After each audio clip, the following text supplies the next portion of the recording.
سبيل الدموع سبيل مريح Assalamualaikum warahmatullahi wabarakatuh.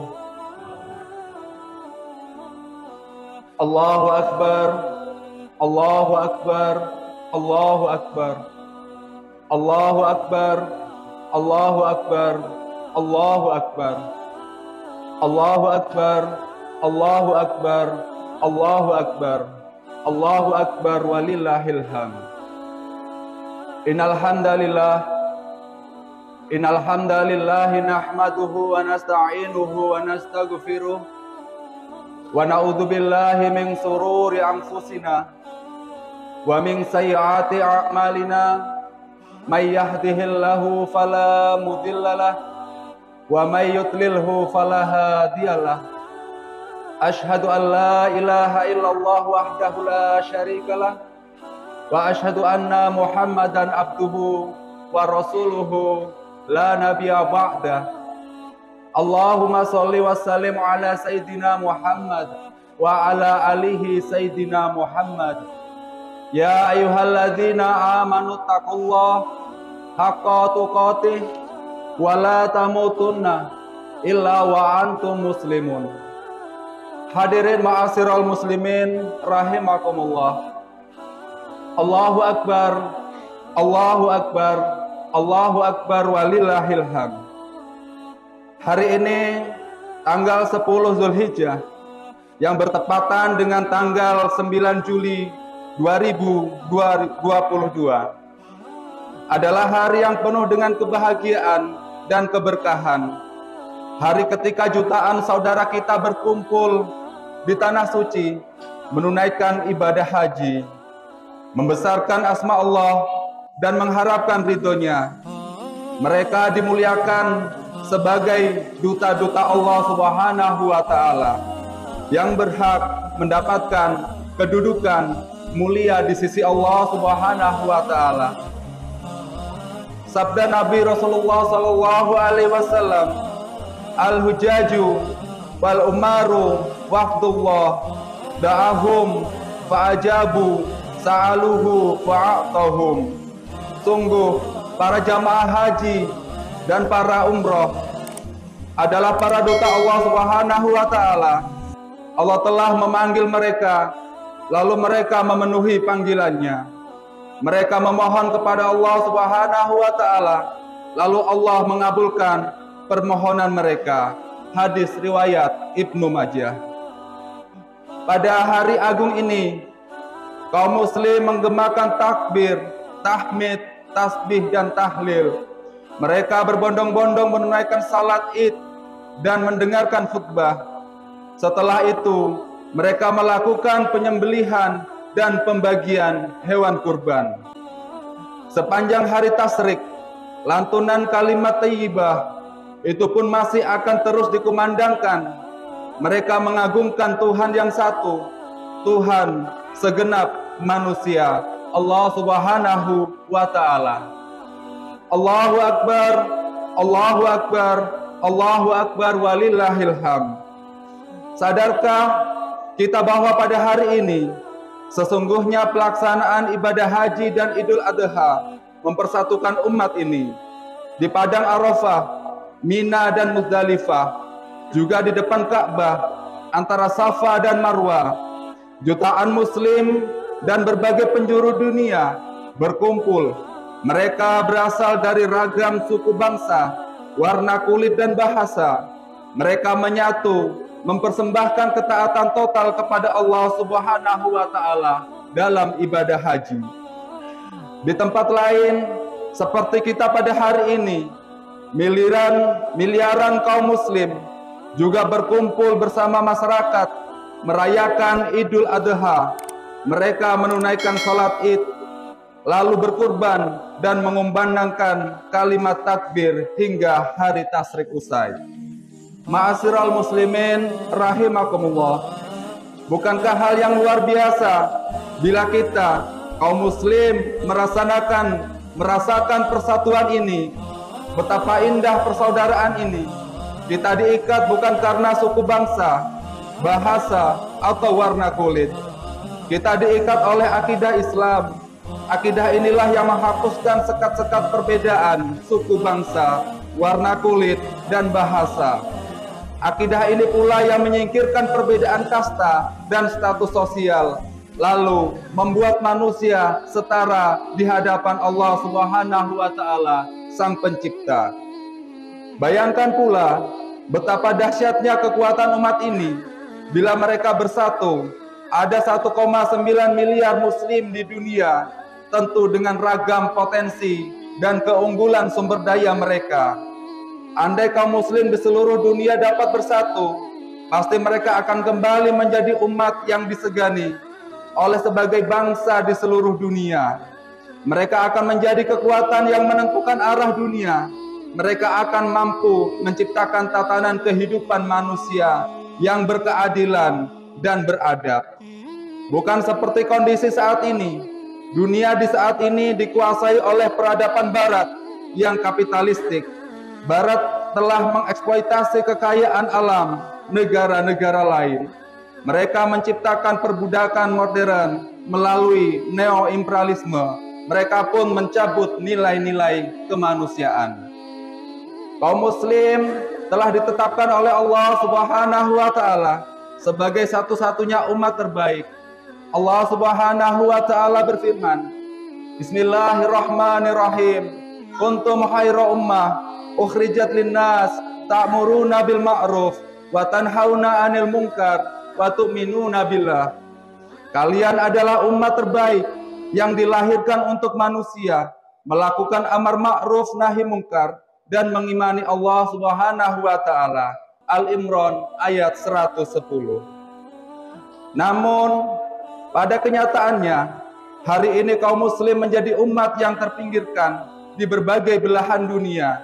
Sebabnya karena mereka tidak bersatu, mereka hanya merasakan persatuan semu seperti ketika melaksanakan Idul Adha atau melaksanakan ibadah haji. Usai peribadatan ini, umat lagi-lagi tercerai-berai. Mereka seperti ini tak pernah bersaudara. Sebagian besar umat ini pun hanya menyaksikan derita saudara seiman. Bagaimana kondisi di Myanmar, di Uighur, Suriah, dan Palestina. Miliaran jiwa umat ini seperti buih di lautan. Mereka tak peduli dengan nasib saudaranya di belahan dunia lain.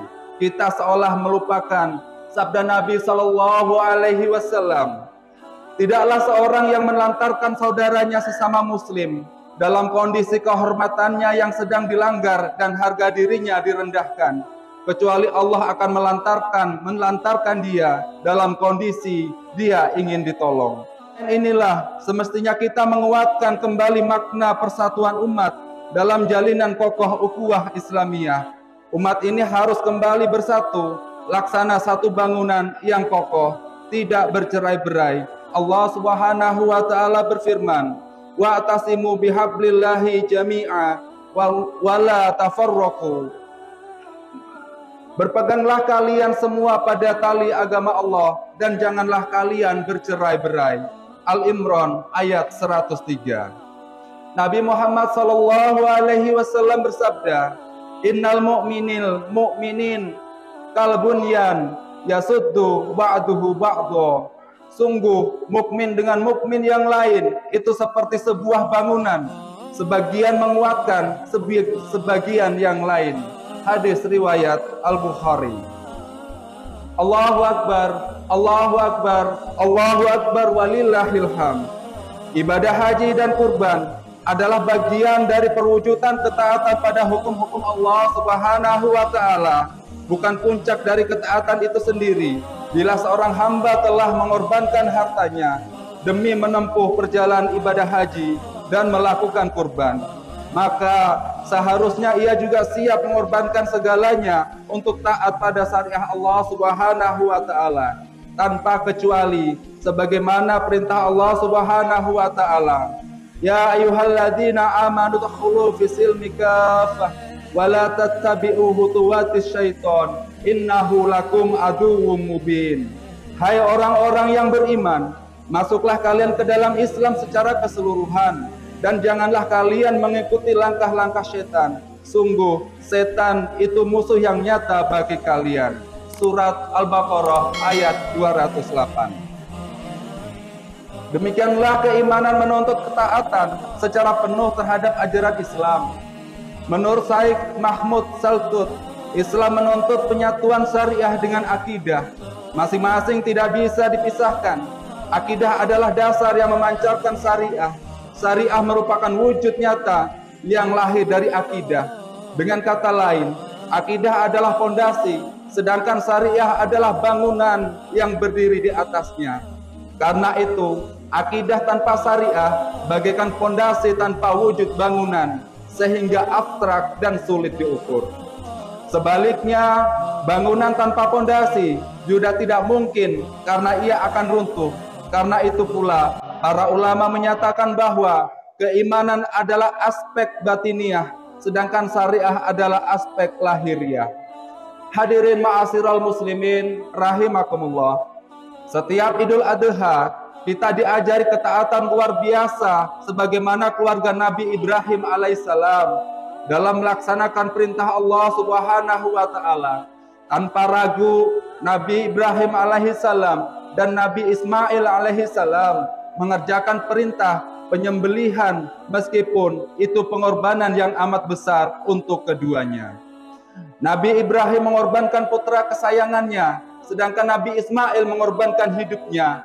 Keduanya dengan penuh keyakinan mengerjakan perintah Allah Subhanahu wa taala. Pada akhirnya Allah Subhanahu wa taala menolong dan memberikan kemenangan kepada mereka.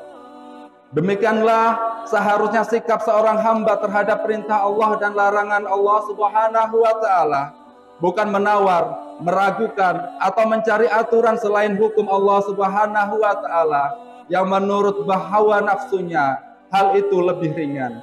Sikap menyelisihi hukum Allah Subhanahu wa taala karena itu tunduk pada hawa nafsu justru akan mendatangkan kebinasaan, bukan keselamatan.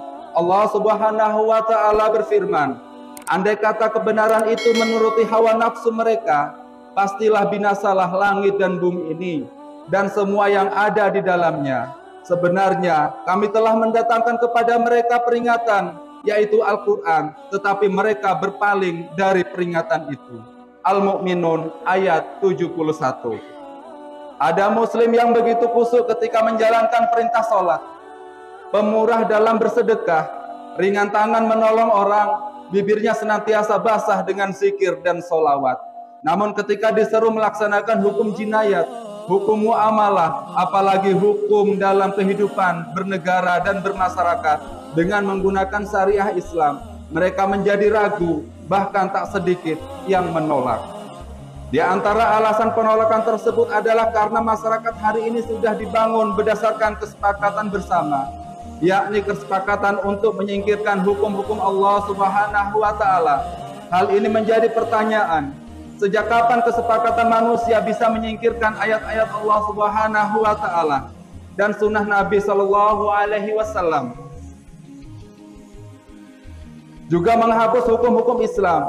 Bolehkah karena kesepakatan kemudian masyarakat menghalalkan LGBT, menghalalkan riba, mengizinkan negara terus-menerus memungut pajak yang mencekik rakyat? Bukankah Allah Subhanahu wa taala berfirman, wa in tuti aksara man fil ardi yudilluka an sabilillah iyattabi'una illa adonna wa inhum illa yahrusun. Jika kalian menuruti kebanyakan orang yang ada di muka bumi ini, niscaya mereka akan menyesatkan kalian dari jalan Allah Subhanahu wa taala. Mereka tidak lain hanyalah mengikuti persangkaan belaka, dan mereka tidak lain hanyalah berdusta terhadap Allah Subhanahu wa taala. Al-An'am ayat 116. Demikian pula halal dan haram, keduanya adalah yang telah diputuskan oleh Allah dan Rasul-Nya, bukan berdasarkan kesepakatan manusia. Nabi Shallallahu Alaihi Wasallam bersabda, apa saja yang Allah halalkan dalam kitabnya, itulah yang halal. Apa saja yang Allah haramkan, itulah yang haram. Hadis riwayat Al-Hakim. Allahu Akbar, Allahu Akbar, Allahu Akbar walillahil hamd. Ma'asyiral muslimin rahimakumullah. Bercermin pada ketundukan mereka, kita patut bertanya, sudahkah kita memiliki ketaatan total kepada Allah Subhanahu wa taala dan Rasul-Nya? Tunduk dan patuh pada setiap perintah dan larangannya. Ataukah sebaliknya, kita hanya mau tunduk pada sebagian syariahnya, namun menolak sebagian yang lain? Apakah kita tidak tahu bahwa mengimani sebagian syariahnya dan mengingkari sebagian lainnya adalah mengantarkan pelakunya pada kekufuran, mendapatkan kehinaan di dunia dan siksa yang pedih di akhirat? Allah Subhanahu wa taala berfirman, sungguh orang-orang kafir kepada Allah dan para Rasul-Nya bermaksud membedakan antara keimanan kepada Allah dan Rasul-Nya dengan mengatakan, kami mengimani sebagian dan mengingkari sebagian yang lain, serta bermaksud dengan perkataan itu mengambil jalan tengah di antara demikian, iman atau kafir. Merekalah orang-orang kafir yang sebenar-benarnya kami telah menyediakan untuk orang-orang kafir itu siksaan yang menghinakan. An-Nisa ayat 150 sampai 151. Perhatikanlah di dalam ayat tersebut Allah Subhanahu wa taala menyifati orang-orang yang mengimani sebagian ajaran Islam dan mengingkari sebagian yang lain sebagai orang kafir yang sebenar-benarnya. Pasti setiap muslim tidak mau mendapatkan sebutan yang Allah nyatakan dalam ayat di atas. Setiap muslim, selemah apapun imannya, pasti ingin dicatat sebagai hamba yang bertakwa dengan sebenar-benar takwa. Hamba yang kelak dipanggil masuk ke dalam barisan hamba-hambanya yang masuk ke dalam jannahnya. Oleh karena itu, mari kita teguhkan iman kita pada agama Allah Subhanahu wa taala. Mari kita tundukkan diri kita dengan sebenar-benarnya pada syariahnya. Itulah bukti nyata iman kita kepada Allah Subhanahu wa taala yang akan menyelamatkan kehidupan kita di dunia maupun di akhirat. Mungkin ketaatan dan pengorbanan di jalan Allah Subhanahu wa taala untuk menjalankan dan memperjuangkan Islam amatlah berat. Mungkin kenikmatan di dunia ini dirasa amat memikat. Namun ketahuilah, kenikmatan dunia dan seisinya amat kecil, bahkan hampir tak ada artinya dengan kenikmatan yang kelak Allah Subhanahu wa taala berikan di dalam jannahnya. Allah Subhanahu wa taala berfirman, demi Allah, tak ada perbandingan dunia ini dengan akhirat, kecuali seperti seseorang yang memasukkan jarinya ke samudra yang luas. Maka perhatikanlah berapa yang dia dapat. Allahu Akbar, Allahu Akbar, Allahu Akbar walillahil hamd. Akhirnya, marilah kita memohon kepada Allah Subhanahu wa taala. Semoga Allah Subhanahu wa taala mengabulkan seluruh permohonan kita. Semoga Allah Subhanahu wa taala memberi kita kesabaran dan keikhlasan. Semoga Allah Subhanahu wa taala menguatkan iman kita untuk berperan penting dalam upaya menciptakan persatuan muslim dan ketaatan Islam secara kafah terhadap hukum-hukum Allah Subhanahu wa taala. Barakallahu li wa lakum fil Qur'anil azim wa nafa'ani wa iyyakum bima fihi minal ayati wa dzikril hakim. Aqulu qauli hadza fastaghfiruhu innahu huwal ghafurur rahim.